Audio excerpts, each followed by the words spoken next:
Et c'est une petite baisse à l'arrivée ce soir pour le CAC 40 à la Bourse de Paris, moins 0,2%, 3480 points dans des volumes toujours très faibles, à peine 2 milliards d'euros échangés sur le CAC ce soir.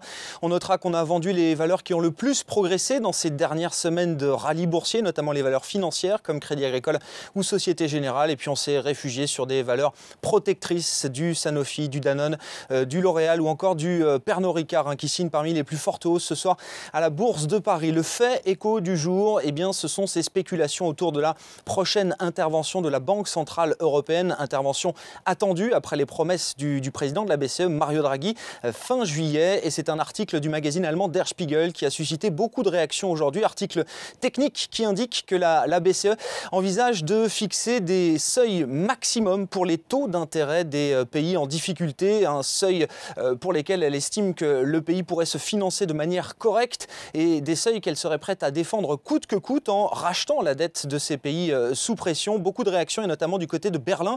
C'est la rentrée politique aussi en Allemagne. On a vu notamment le porte-parole du gouvernement allemand indiquer que cet instrument, s'il se confirmait, serait très problématique. Réaction également du côté de la BCE qui indique que pour l'instant aucune décision n'a été prise à ce sujet. Beaucoup d'incertitudes donc encore et de divergences même sur la prochaine intervention de la BCE. On en saura sans doute plus lors de la prochaine réunion de l'institution. Ce sera le 6 septembre prochain. Et puis dans l'actualité économique également, ce coup de gueule du patron d'Unilever dans les colonnes du Figaro sur fond de fermeture de l'usine Fralib à Gémenos qui fabrique donc les fameux thés éléphants. Interrogé sur la pression que le gouvernement pourrait exercer dans des dossiers sociaux, eh bien le patron d'Unilever estime que ces déclarations pourraient faire peser des incertitudes sur les investissements d'entreprises étrangères en France, pas forcément dans le cas d'Unilever, mais le patron d'Unilever indique que certains de ses homologues, d'autres patrons réfléchissent, en tout cas s'inquiètent de ce genre de déclaration.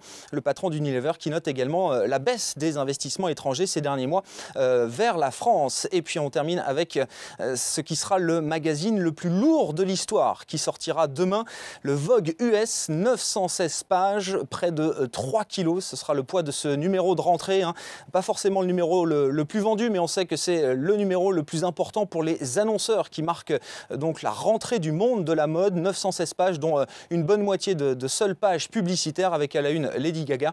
Et puis sortira également cette semaine le Vogue Paris, un peu plus léger, près de 2 fois plus léger, environ 430 pages. Ce sera mercredi donc pour la sortie de ce Vogue Paris. Je vous rappelle le CAC ce soir, moins 0,2% en clôture.